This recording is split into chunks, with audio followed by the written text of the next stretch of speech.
In this video, I'm going to look at the reactions of acyl chlorides. Now, acyl chlorides are very reactive, very hard to control, but as you can see there, they're very versatile because they can be used to make lots of other types of organic compounds. So we can use acyl chlorides to make carboxylic acids, we can use them to make esters, primary amides, and secondary amides. And then of course these new functional groups can then go on to be used to make other things as well. So acyl chlorides are excellent starting materials for organic synthesis. So the first of these reactions we'll look at is the conversion of an acyl chloride into a carboxylic acid. So to turn an acyl chloride into a carboxylic acid, you react it with water, and this is known as hydrolysis, and you can see that you produce a carboxylic acid and hydrogen chloride, and that would be observed as misty fumes or white fumes coming off the reaction. With each of these I'll just do a specific example at the end just to check you've got it. So can you finish that purple equation and can you name the organic reactant and product?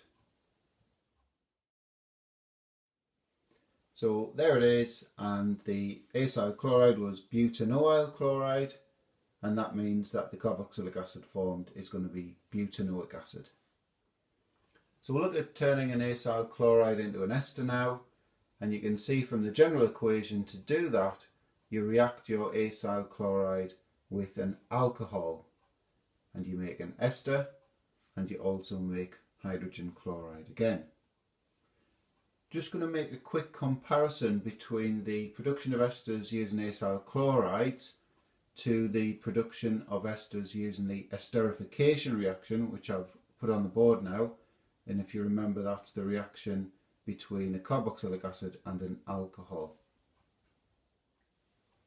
You can see that the acyl chloride method is not reversible, whereas the esterification reaction is, and so you get a much better yield of ester when you use the acyl chloride method because it's not reversible. So just like before, we'll do an actual example now.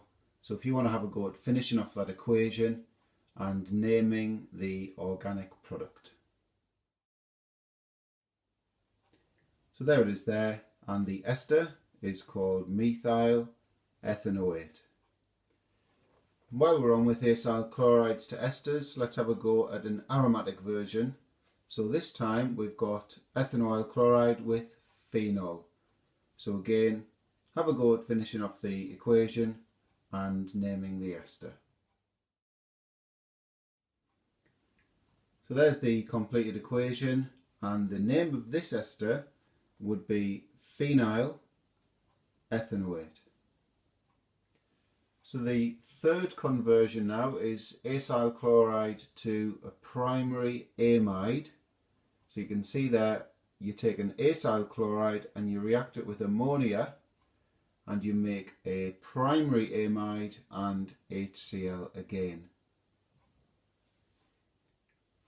So in the example this time I'm going to use propanoyl chloride and we're reacting that with ammonia. So have a go at finishing off the equation, and if you want to have a go at naming the product, go for it. Otherwise just wait for me to give you the name because you mightn't have come across these yet. So obviously the easy part was finishing the equation off, hopefully. So we've got this amide produced, this primary amide, CH3CH2, C double bond O, NH2, and again that HCl. And what would we call that? Well, you can see I've written up there propanamide. So prop obviously because it's got the 3 carbons, and amide because it's an amide, so propanamide is the name of that one. And the final conversion is acyl chloride to a secondary amide. So if you can see from the general equation there, we take an acyl chloride and we react it with an amine. So that's R-NH2, just using our dash to show that that carbon group can be different to the one in the acyl chloride. And so you can see there we're producing that secondary amide. So instead of having NH2 attached to the C double bond O, we've got NH, and there's the other carbon group from the amine. And again, HCl. So for this example, I'm using ethanoyl chloride, and the amine I'm choosing is called methylamine. So if you want to finish off that equation and have a go at naming the product, but really don't worry about the name of this. You don't think you'll have come across this yet, but I'll explain it for you when we go through the answer. So I'm sure you all got the equation finished. I'll just go through the name. It's quite tricky this at first. So it's called N-methylethanamide. I'll just explain why. So the N-methyl bit is because we've got a methyl group attached to this nitrogen. So N-methyl, ethanamide, because we've got two carbons in this amide molecule. So N-methylethanamide. Remember on the previous one, if that had just been a hydrogen there, that would have been called ethanamide. But because we've swapped an H for a methyl group on the nitrogen, N-methylethanamide. So we'll just finish with a summary of everything we've done, and starting at the top, to turn an acyl chloride into a carboxylic acid, we would react it with water, and that reaction is known as hydrolysis. To make an ester from an acyl chloride, we can react the acyl chloride with an alcohol, and I'm including phenol in that. And the thing to remember on that one is that you get a better yield of ester than you do with esterification, and that's because this process is not reversible.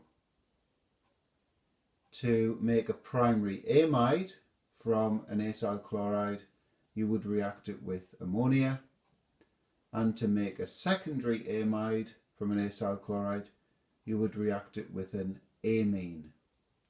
And you can see at the bottom there, I've also written all of these reactions also make HCl, hydrogen chloride.